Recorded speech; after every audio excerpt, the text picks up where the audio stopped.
PSSI mencopot pelatih Shin Tae-yong di tengah persiapan timnas menjalani laga kualifikasi Piala Dunia 2026 zona Asia. Lalu bagaimana nasib timnas nanti? Kami akan bahas bersama wartawan harian Kompas Iksan Mahar dan pengamat sepak bola Gita Suwondo. Selamat petang semuanya. Suaranya masih di mute kayaknya. Bung Iksan, Bung Gita, selamat petang. Oke kok, selamat siang. Selamat petang di sini. Oke. Petang, Mbak Cindy. Saya mau ke Bung Iksan dulu. Bung Iksan, kan pencopotan STI ini cukup bikin ramai di media sosial, ada pro dan juga kontra. Tapi sebenarnya menurut pencermatan Anda di lapangan, pengaruh pencopotan STI di tengah persiapan menuju kualifikasi Piala Dunia seberapa besar sih? Iya, kalau kita bisa melihat antara di luar skuad dan di dalam skuad, di luar skuad tentu sangat riuh sekali proses dari pencopotannya. Bisa dikatakan mendadak karena kita melihat kontroversi dari sejak Piala AFF kemarin, terus sampai akhirnya pencopotan kemarin relatif berjalan hanya sekitar 3 pekan gitu kan. Dan banyak orang menilai bahwa hasil AFF kemarin itu menjadi landasan Pak Erick Thohir dan PSSI untuk mengakhiri kerjasama dengan Coach Shin yang sebenarnya baru berakhir pada tahun 2027 nanti. Tapi kalau di dalam internal sendiri saya justru melihat ini adalah angin segar baru bagi skuad, terutama karena kita tahu yang pernah saya juga tulis sejak November kemarin bahwa sudah mulai ada friksi dan adanya kerenggangan hubungan antara Coach Shin dengan sejumlah pemain, terutama pemain-pemain diaspora yang datang dalam setahun terakhir di timnas, yang itu pun didasari oleh pola komunikasi yang tidak berjalan dua arah di antara para pemain dan Coach Shin, yang akhirnya membuat para pemain tidak nyaman di dalam skuad. Di satu sisi juga bagi para pemain yang sejauh ini sudah di blacklist oleh Coach Shin, kita bisa ambil contoh misalkan Elkan Bagot atau Sadil Ramdhani, bahkan pemain penyerang berbakat kita seperti Ramadan Sananta dan Jens Raven, itu mereka akhirnya punya peluang untuk bisa masuk dan reguler main di timnas dengan pelatih baru nanti. Jadi sebenarnya ada pro dan kontra, ya kontra ada di eksternal dari skuad timnas, tapi justru di internal ini meskipun ada beberapa pemain yang kecewa dengan coach ini akhirnya nggak bisa bergabung di bulan Maret nanti, tapi ada juga angin segar dan beberapa pemain, ada pemain yang juga sudah saya hubungi, pemain diaspora yang dia bahkan sudah mendengar juga siapa calon pengganti nanti dan berkata juga sudah tidak sabar akan bermain dan bergabung dengan timnas pada bulan Maret nanti melawan Australia dan juga melawan Bahrain. Oke, kalau dari Bung Gita, kan tadi kalau kata Bung Iksan, ini cukup jadi angin segar sebenarnya dari internal timnas sendiri. Kalau menurut Anda, tapi pencopotan STY di tengah menuju bulan Maret dan juga Juni, seberapa besar? Kalau harus jujur sebenarnya agak riskan ya, karena kita hanya menyisakan 4 pertandingan dan secara secara on track itu kan kita mendapatkan 6 poin sekarang. Kita ada di urutan ketiga, artinya masih sesuai dengan target yang diberikan, bahwa kita bisa lolos lewat putaran keempat. Kalau di urutan ketiga itu kan kita akan masuk ke ronde keempat kalau misalnya ini sudah berakhir kualifikasinya. Jadi saya pikir juga agak riskan dengan hanya menyisakan 4 pertandingan. Oke, memang ada waktu 2 bulan untuk persiapan. Tapi kalau kita sama-sama tahu tim nasional itu kan persiapannya tidak 2 bulan, hanya 4 sampai 5 hari. Jadi pelatih baru atau apapun nanti harus bersiap-siap dalam 4-5 hari di antara tanggal setelah weekend di mana liga berakhir di tanggal 10 Maret, kemudian menuju masuk ke FIFA Matchday di tanggal 20 Maret. Jadi tidak banyak waktu persiapannya. Jadi ya saya pikir memang sangat riskan. Tapi kalau tadi Iksan bilang bahwa ada angin segar, iya, ini kesempatan untuk beberapa pemain yang tidak terpanggil oleh STY untuk bisa nantinya dipanggil kalau dipanggil. Tapi kan kita juga tidak bisa berandai-andai bahwa pelatih yang baru ini dengan target untuk meloloskan kita ke Piala Dunia akan mencoba untuk pemain yang tidak dia kenal. Dia pasti akan memainkan pemain-pemain yang nantinya dia kenal. Artinya kalau ini pelatih dari Eropa, apalagi dari Belanda, dia akan memakai pemain-pemain ya yang sudah tersedia karena rata-rata adalah pemain diaspora yang sudah ada darah Belandanya yang sudah dia kenal selama ini. Jadi saya berpikir bahwa riskannya adalah kenapa dengan kinerja yang saya pikir juga kalaupun ada komunikasi yang kurang, kalaupun memang dianggap bahwa tidak sesuai dengan kontraknya bahwa dia harus belajar bahasa Indonesia tapi tidak dilakukannya, tapi kan secara KPI, key per key performance index dia kan dia sudah berhasil dengan segala macam target yang sudah dia lalui, kecuali AFF yang memang targetnya tidak pernah jelas ya, apakah final, apakah semifinal, apakah cukup hanya gugur di putaran grup, itu nggak jelas juga dari federasi.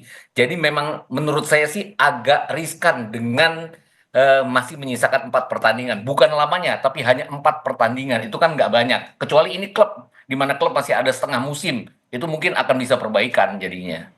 Dan juga Bung Gita, kan dengan pemilihan calon pelatih yang baru itu kan dari Belanda, dengan Ya. alasannya adalah juga biar bisa menjaga komunikasi, menguatkan komunikasi dengan pemain diaspora yang juga dari Belanda, naturalisasi dari sana. Ini cukupkah untuk memperkuat nanti timnas menuju Maret dan Juni sebenarnya?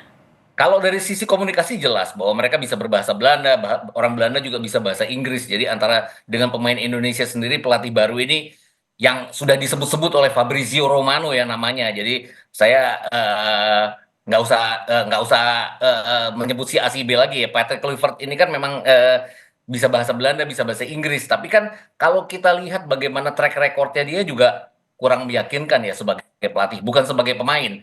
Tapi kan biasa, sebagai pemain luar biasa, sebagai pelatih kan belum tentu luar biasa. Ini yang saya jadi agak ragu-ragu dengan segala macam persiapan yang minim seperti ini dengan target lolos ke putaran keempat setidaknya lewat 4 pertandingan. Saya mau balik lagi ke Bang Ihsan. Kalau dari Bung Ihsan sendiri, sebenarnya catatan atau raport STY dari 2019 menangani timnas Indonesia seperti apa? Kalau saya justru menilai, misalkan kalau melihat dari track record Sinteyong seperti apa yang dikatakan tadi oleh Mas Gita juga memang sudah sangat baik. Kita dalam setahun terakhir selama 2024 kemarin mencapai tonggak baru dalam sejarah timnas kita. Misalkan kita lolos ke fase grup Piala Asia untuk pertama kali, kita juga sampai ke babak playoff Olimpiade bahkan yang juga itu pertama kali baru dilakukan gitu kan. Ditambah lagi sebelum-sebelumnya akhirnya Coach Shin bisa membantu kita untuk lolos ke putaran final Piala Asia dalam 2 edisi beruntun 2023 dan 2027 nanti. Jadi memang kalau kita mau jujur dan melihat secara kinerja, Coach Shin memang sudah memang pantas mendapat cinta dan mendapat apresiasi besar dari publik sepak bola nasional.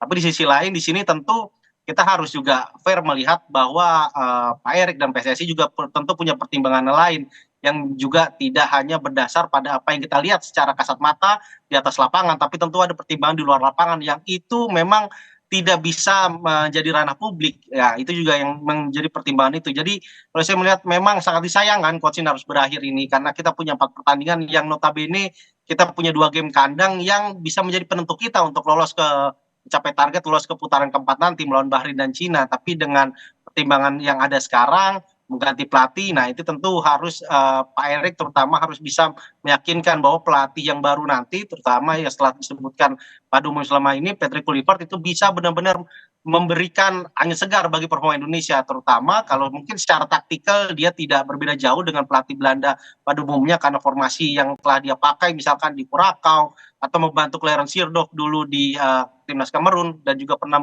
jadi pelatih juga di Curacao, timnas Curacao dengan 4-2-3-1. Jadi gaya Belanda itu yang bisa dia nanti jadi terapkan dengan pemain dengan kualitas kita yang sebenarnya kita punya pemain dengan nilai pasar nomor 7 terbaik di Asia sekarang. Jadi mungkin dengan pendekatan personal yang lebih baik yang dilakukan oleh Kluivert bisa membantu para pemain terutama seperti Kevin Dix, Alejandro Renders, Messi Hurst untuk bisa mengeluarkan pemain terbaik mereka yang selama ini telah mereka tampilkan di klub mereka. Tapi sebenarnya respon dari timnas, pemain-pemain timnas sendiri ketika nama Patrick Kluivert itu muncul seperti apa?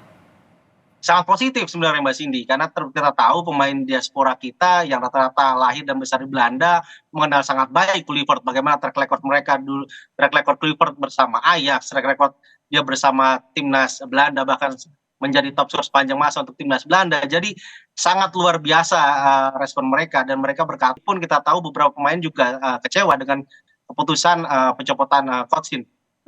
Oke, kalau dari Bung Gita, dengan gantinya pelatih kan sangat mungkin ada ganti strategi, ganti formasi, ganti aturan. Dalam waktu yang singkat ini akan muluskah adaptasi dari keduanya, dari pelatih terhadap timnas dan juga timnas terhadap pelatih? Ya, sebagai pemain profesional mereka harus mengikuti pelatih. Itu juga kemarin saya agak heran dengan Pak Erik bahwa kita menginginkan pelatih yang bisa memimpin dan bisa mengakomodir keinginan pemain. Kan sebenarnya kebalik ya, pemain yang harus mengakomodir keinginan pelatih itu loh kalau saya melihatnya. Dan saya lihat kenapa STY selama ini dianggap kok terlalu defensif, nggak ofensif sama sekali. Padahal kita punya pemain-pemain diaspora. Kalau melihat kekuatan para pemain diaspora yang kita punyai, emang kuatnya bertahan ya. Jay Itzes adalah yang paling tinggi nilainya dan paling tinggi klubnya bertarung di antara liga-liga Eropa yang lain. Dia ada di Venezia di Serie A. Dia kan emang kemampuan bertahannya luar biasa. Kemudian Kevin Dix juga salah satu pemain bertahan. Dia ada di Copenhagen. Juga Miss Hilgers. Jadi memang kekuatan kita itu bertahan. Dan kalau kita kita kan juga belum punya, oke, oleh Romeni mungkin nanti akan dinaturalisasi dalam waktu dekat ini. Tapi kan belum terbukti juga bahwa dia the real number nine karena sebelum pindah ke Oxford pun dia lebih sebagai pemain cadangan di klubnya.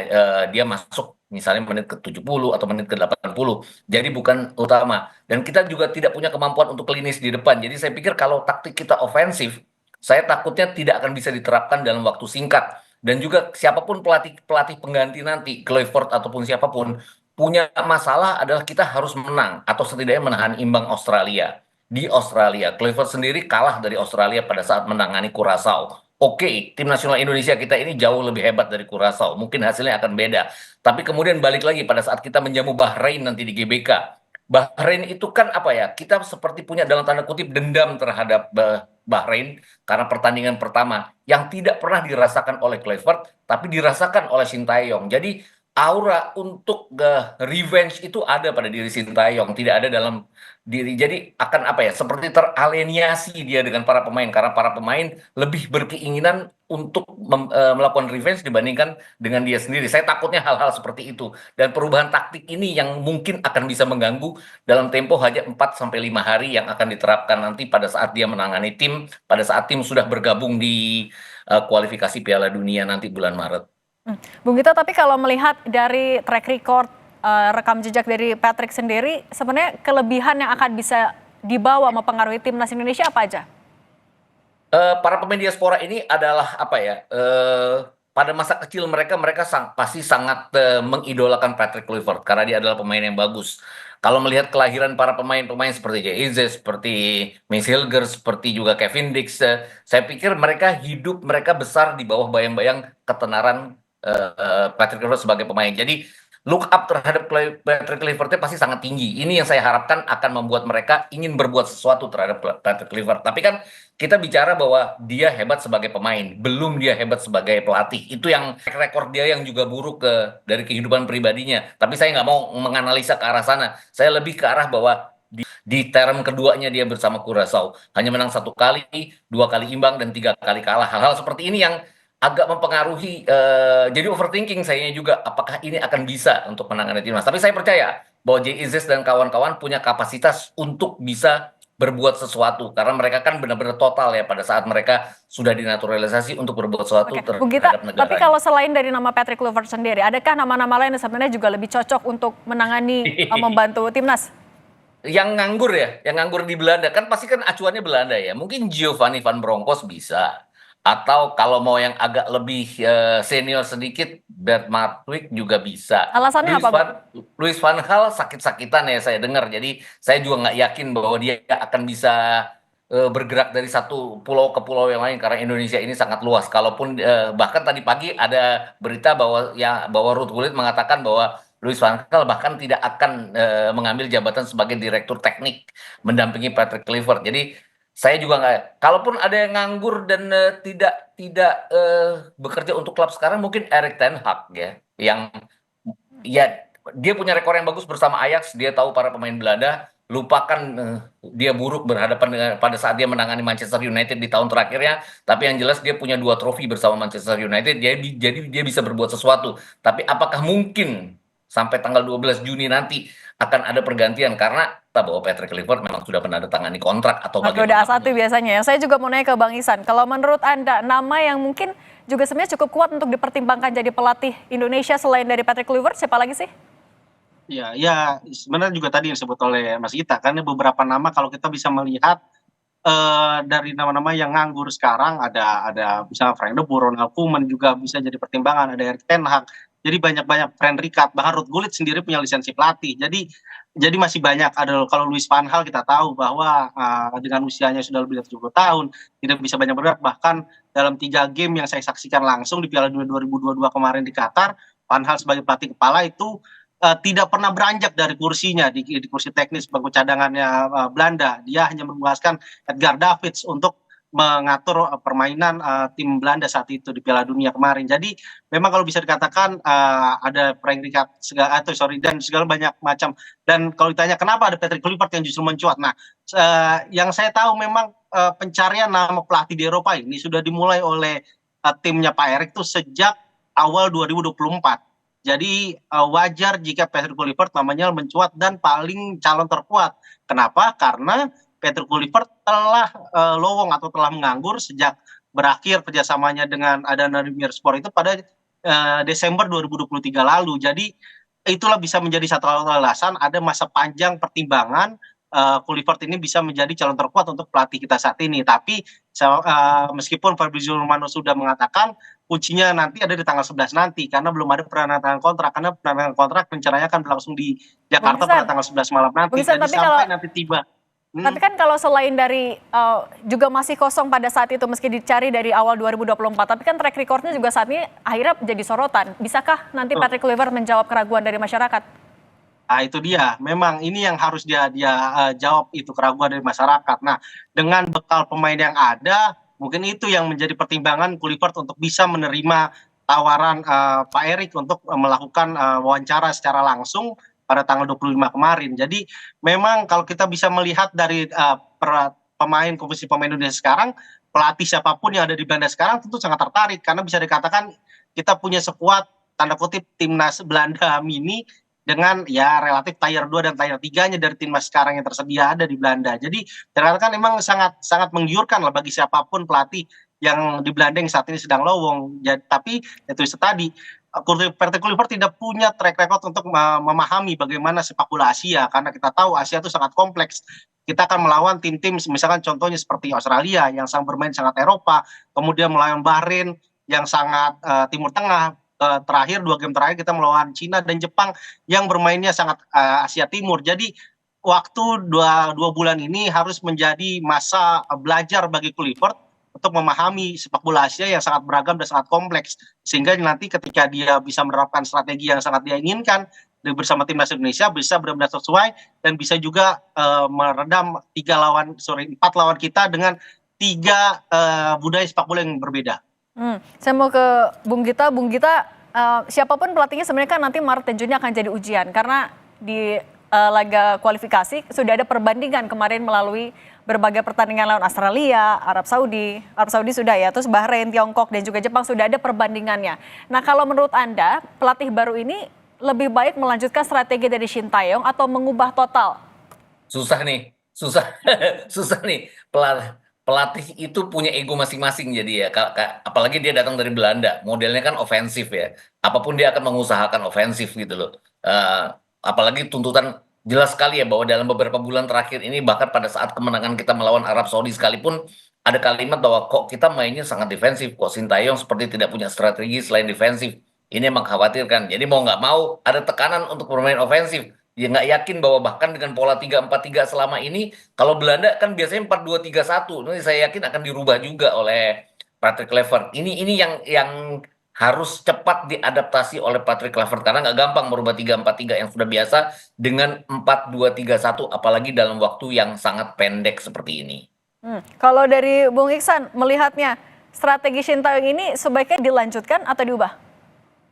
Kalau kita bisa melihat dengan masa persiapan yang mepet, apalagi lawan pertama kita Australia, ya sebaiknya masih dipertahankan dengan pakem yang ada sekarang gitu kan, karena relatif gaya mainnya Shin Tae-yong meskipun dengan 3-4-3 dan menyerangnya tuh bisa menjadi 3-2-5 itu juga sebenarnya cukup ofensif gitu, dan pemain-pemain kita yang seperti Marcel Hurst, JIJ juga di Venezia sudah terbiasa bermain dengan 3 back seperti itu. Jadi dengan melawan Australia yang notabene kita punya sejarah buruk bermain di Australia, tidak pernah menang di Australia, jadi kita setidaknya bermain dulu dengan cara yang sudah mereka pahami bersama Coach Shin dalam laga-laga sebelumnya di putaran ketiga ini. Jadi kemungkinan nanti eksperimen bisa mulai dilakukan ketika melawan Bahrain dan melawan Cina yang secara kualitas sebenarnya relatif seimbang, bahkan kalau kita melihat nilai pasarnya Bahrain dan Cina jauh di bawah kita. Jadi masa-masa transisi ini memang harus benar-benar diperhatikan dengan cermat oleh Patrick Kluivert, terutama ketika melawan Australia.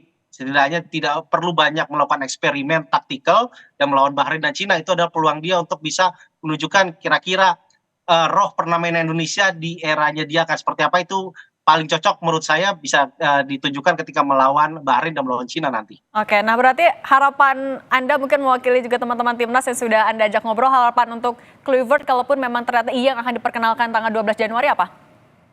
Harapannya ya bisa membantu timnas lebih baik, bisa memberikan aura yang jauh lebih positif di ruang ganti timnas pada 4 laga nanti. Oke, kalau dari Bung Gita, target apa yang harus bisa dicapai, harus bisa dibuktikan oleh Patrick Kluivert kalaupun memang ia yang nanti akan diperkenalkan? Ya, saya pikir bahwa dia harus bersikap lebih pragmatis ya. Kita punya 4 pertandingan, kita wajib mendapatkan setidaknya 6-7 poin, kalau bisa bahkan 9 poin untuk langsung lolos. Artinya strategi apapun yang harus dia perhatikan adalah bagaimana kita memenangkan pertandingan, karena ini masalahnya adalah sepak bola. Ugly win lebih penting di sini daripada sekedar mengembangkan permainan untuk menjadi cantik, karena apapun kan targetnya lolos. Dan sekarang kan tekanannya juga bukan pada pelatih lagi, bahkan tekanannya sekarang pada federasi kalau sampai lolos karena keputusan ini. Memang kita harus hormat pada keputusan federasi karena mereka sudah memikirkannya dengan sangat baik.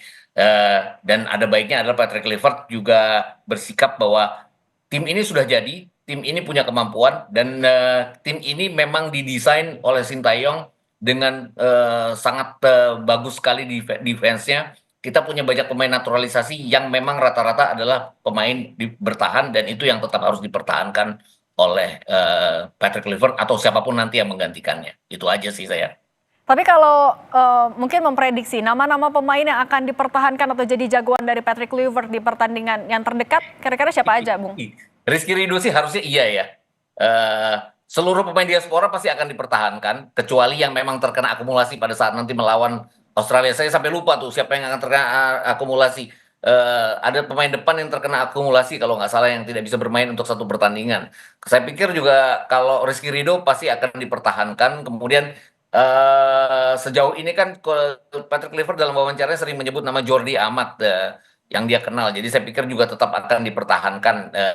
Apapun rasa-rasanya tidak akan banyak perubahan ya, karena nama yang baru yang bakal masuk kan pasti oleh Romeni nanti kalau jadi dinaturalisasi, itu aja. Yang lainnya tetap akan sama. Itu. Mudah-mudahan Patrick Kluivert tidak akan menjadi seperti Frank de Boer di Inter Milan ya, yang hanya bertahan 85 hari, kemudian Inter Milannya juga agak berantakan pada saat itu. Itu di bawah kepemimpinannya Pak Erik juga loh, Inter Milan pada saat itu. Oke, kalau dari Bung Iksan, nama-nama yang sekiranya bisa jadi andalan Patrick Kluivert di pertandingan ke depan, siapa aja kira-kira? Iya, kerangkanya jelas menurut saya tidak akan banyak berbeda gitu ya. Di tengah tetap dengan Tom Haye, terutama di belakang juga tetap dengan tonggaknya ada di J.I. Jazz dan juga Silhers terus gitu. Nah, cuma nanti akan kita bisa melihat bahwa kita tahu bahwa Tom Haye dalam laga-laga di putaran ketiga ini kan sangat kepayahan untuk mengimbangi permainan tuntutan fisik dari Coach Shin. Nah, ini akan kita lihat nanti bagaimana Patrick Kluivert mensiasati nih kemampuan Tom Haye yang punya kurasi umpan yang baik dan pembacaan permainan yang baik untuk bisa lebih maksimal, tidak hanya menuntut dia untuk lebih banyak berlari atau bergerak di lapangan tengah. Terutama lagi juga saya ingin juga penasaran juga bagaimana nanti Patrick Kluivert memaksimalkan Aliano Reinders yang notabene bisa dikatakan disia-siakan oleh Coach Shin, meskipun kita tahu dalam proses naturalisasinya dia juga mendapat rekomendasi dari Coach Shin saat itu, dan terutama juga nanti ada oleh Romeni, dan mungkin juga kalau misalkan sesuai dengan target Pak Erik dalam pengumpulan berkasnya, Jero Ridewol juga bisa bergabung. Tentu itu kan juga bisa menjadi angin segar ke depannya buat timnas. Di tengah mungkin absennya Ragnar Roramangun misalkan melawan Australia. Jadi ini juga bisa menjadi hal yang positif gitu kan, dan pemain-pemain seperti Kevin Verdong, dan kalau lokalnya tentu Marcelino Ferdinand, Selawi Mangkualam, dan juga Rizky Ridho itu tetap bisa menjadi perwakilan lah pemain yang lahir dari pembinaan lokal kita. Oke, kita tunggu pembuktian dari siapapun pelatih yang nanti diperkenalkan tanggal 12 Januari. Terima kasih Bung Iksan Mahar dan juga Bung Gita Suwondo sudah berbagi di Kompas Petang. Sehat selalu semuanya. Sama-sama, Mbak.